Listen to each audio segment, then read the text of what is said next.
Si je te disais que le monde n'est pas vraiment dirigé par les présidents, les premiers ministres ou les parlements, mais par quelques familles et lignées puissantes qui contrôlent l'argent, les guerres, les médias et même les gouvernements.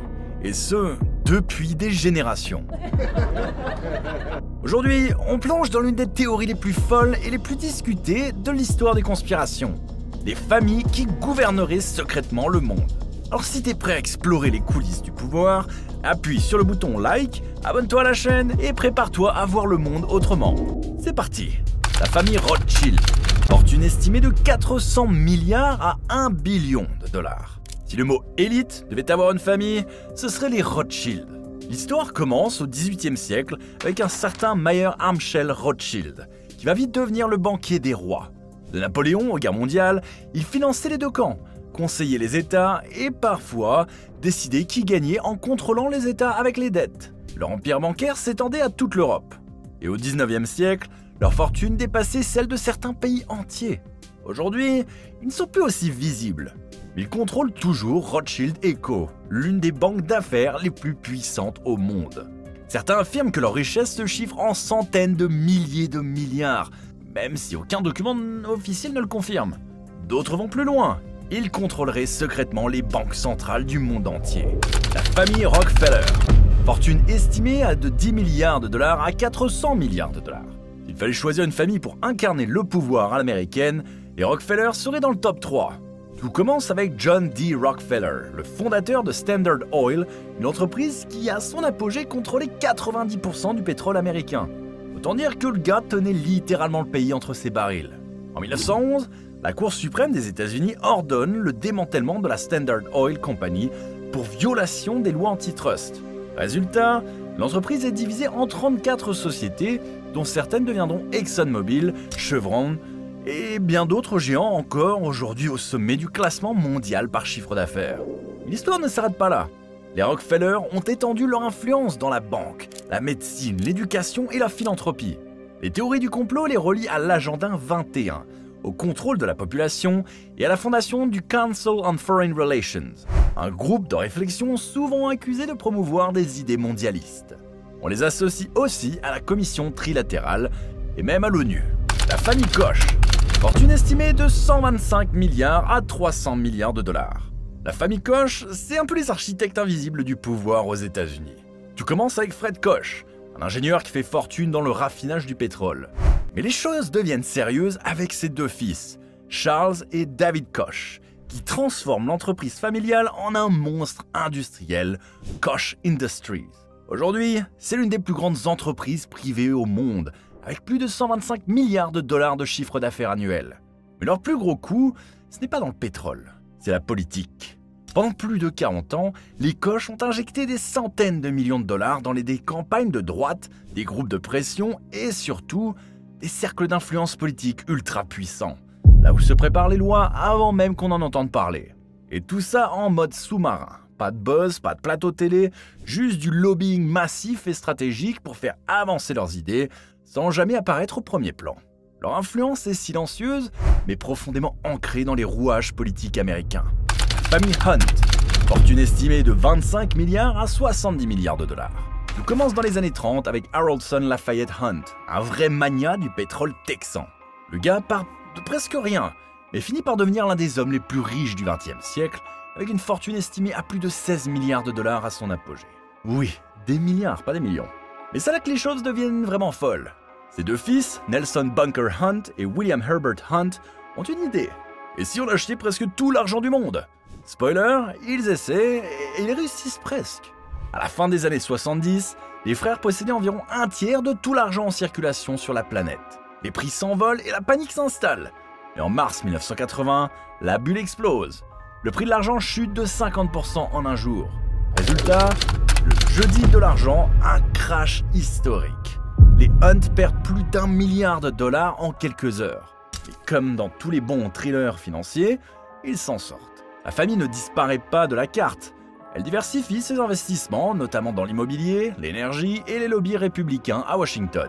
Aujourd'hui, c'est Rayleigh Hunt, l'un des héritiers, qui gère l'empire familial à travers Unconsolidated Incorporation. Et ce gars-là, On le retrouve dans les conseils d'administration, les groupes d'influence politique et même au cœur des projets énergétiques internationaux. Les Hunt prouvent qu'avec assez d'argent, on peut presque tout acheter. Enfin, sauf le marché mondial de l'argent, ils ont essayé. La famille Dupont, fortune estimée de 16 milliards à 60 milliards de dollars. Tu connais sûrement la famille Dupont, même si tu crois que non. Parce que derrière ton dentifrice, ton t-shirt, ton téflon ou même tes cartouches de fusil, il y a peut-être un morceau d'empire Dupont. Tout commence au début du 19e siècle, quand Eleuthère Irénée Dupont, un chimiste français, fuit la Révolution et monte une fabrique de poudre canon aux États-Unis. Et là, c'est le début d'un vrai empire industriel militaire. Pendant plus d'un siècle, la famille Dupont va littéralement équiper l'armée américaine, fournir des explosifs dans les guerres mondiales et ensuite se diversifier partout. Plastique, nylon, kevlar, téflon, peinture, pétrole, pharma. À son apogée, la fortune familiale représentait plus de 1% du PIB américain. C'est-à-dire qu'un seul clan pesait plus lourd que certaines industries entières. Mais comme dans tous les empires, il y a eu quelques fuites de produits toxiques et de scandales. Dans les années 80-90, la famille est mêlée à des accusations de pollution, des affaires judiciaires et même des tragédies internes, comme l'affaire John Dupont qui a inspiré le film Foxcatcher. Malgré tout ça, ils n'ont jamais vraiment disparu. Aujourd'hui, la richesse a été discrètement recyclée dans des fondations caritatives, des fonds d'investissement et des sociétés qui ne portent plus le nom Dupont. Une manière de continuer à exister sans faire de bruit. La famille Mars, fortune estimée de 133 milliards à 320 milliards de dollars. Snickers, M&M, Pedigree, tu connais les marques, mais tu ne connais sûrement pas la famille derrière tout ça. Et c'est justement ce qu'ils veulent. La famille Mars dirige l'une des plus grandes entreprises privées au monde, avec plusieurs milliards de dollars de revenus annuels, sans jamais chercher la lumière des projecteurs. Leur empire, un mélange étonnant de confiseries, de croquettes pour chiens et même de services vétérinaires haut de gamme. Leur force, une discrétion millimétrée et une stratégie claire. Zéro entrée en bourse, zéro vente d'actions. La famille garde 100% du contrôle et protège sa fortune comme un coffre-fort. Leur influence, quant à elle, ne fait pas de bruit, mais elle s'exerce dans chaque rayon de supermarché et chaque clinique vétérinaire de luxe. La famille Johnson, fortune estimée de 45 milliards à 120 milliards de dollars. Windex, Ziploc, Monsieur Muscle, tu les utilises sûrement sans même savoir qu'ils viennent tous de la même famille. Les Johnson. Tout a commencé en 1886 dans une petite boutique de cire dans le Wisconsin. Et aujourd'hui, c'est devenu une méga entreprise familiale avec une fortune estimée à plus de 45 milliards de dollars. On en est à la 5e génération aux commandes, mais le vrai pouvoir est ailleurs. Dans un fonds familial qui gère des actifs internationaux et finance des projets dans l'énergie, l'immobilier et même le climat. Le tout sans jamais mettre leur nom en avant. Officiellement, ils sont très engagés pour l'environnement et la philanthropie.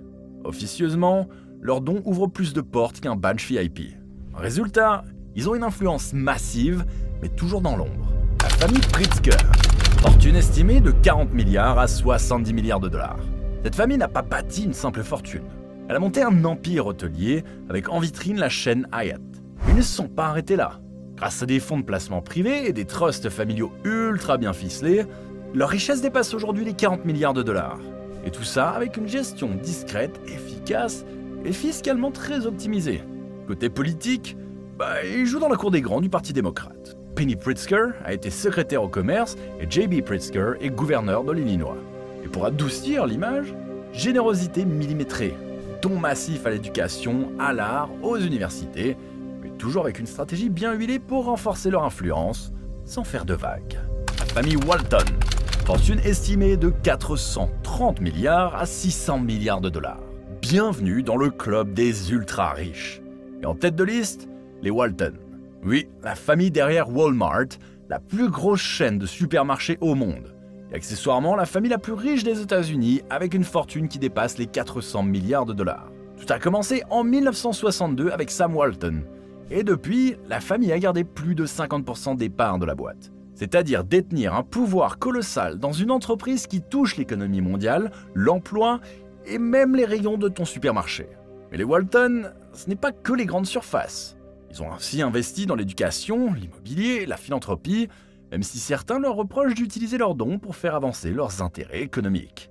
Ils sont très discrets dans les médias, zéro bling, zéro scandale. Mais dans les coulisses, leur influence est incontournable. Des décisions politiques jusqu'à la gestion du pouvoir d'achat de millions de familles. La famille Macmillan, Fortune estimée de 60 milliards à 150 milliards de dollars. Vous ne les connaissez sûrement pas, et pourtant, ils nourrissent plus d'un quart de la planète. Bienvenue dans l'empire Cargill-Macmillan, la famille qui contrôle la plus grosse entreprise privée des États-Unis, Cargill Inc. Et on parle de 165 milliards de dollars de chiffre d'affaires. Et oui, j'ai bien dit entreprise privée. Des céréales au bétail, des engrais au cacao, ils sont au cœur de la chaîne alimentaire mondiale. Et ça, sans faire de bruit. Pas d'interview, pas de tapis rouge, pas de réseaux sociaux, ni rien. Ils cultivent le pouvoir invisible. Leurs détracteurs, ils les accusent de jouer avec les prix des denrées, de participer à la déforestation et d'avoir trop de pouvoir sur ce qu'on mange. Mais la famille ne répond jamais, car leur vraie force, c'est de contrôler les flux et pas la narration. Ultra discret, ultra puissant, ultra stratégique. Les Cargill-Macmillan, c'est un peu comme les ninjas de l'agroalimentaire. Tu ne les vois pas venir, mais ils gèrent ton assiette. La famille Mercer. Bienvenue dans l'ère du pouvoir algorithmique. Les Mercer, c'est pas des rois du pétrole ou des barons de l'acier. Eux, ils ont hacké la politique. Tout commence avec Robert Mercer, un génie de l'intelligence artificielle, et sa fille Rebecca, stratège de l'ombre avec un flair politique bien aiguisé. En 2016, c'est eux qui financent Cambridge Analytica, la boîte qui a inspiré les données Facebook de millions de personnes et les a utilisées pour manipuler les émotions des électeurs. Résultat, Trump élu, rien que ça. Et bien sûr, ça ne s'arrête pas là. Ils balancent des millions dans des médias alternatifs comme Breitbart, montent des réseaux de lobbying invisibles et même des plateformes libres comme Parler. En gros, pendant que certains jouent à la politique, les Mercer codent les règles du jeu. Leur pouvoir à eux s'exerce en coulisses, à coups d'algorithmes et d'influence digitale. Voilà, tu viens d'avoir un aperçu des familles les plus riches, les plus influentes, mais aussi les plus discrètes du globe. Elles n'occupent pas les plateaux de télé, elles préfèrent les coulisses du pouvoir. Et toi, dis-nous en commentaire, laquelle de ces familles tu trouves la plus influente ou la plus inquiétante? Ce que tu viens de voir n'est rien, car certaines familles, bien plus discrètes, vivent comme tout le monde. Et derrière leurs portes se cache parfois l'horreur. Tu veux en savoir plus? Clique ici pour regarder cette vidéo.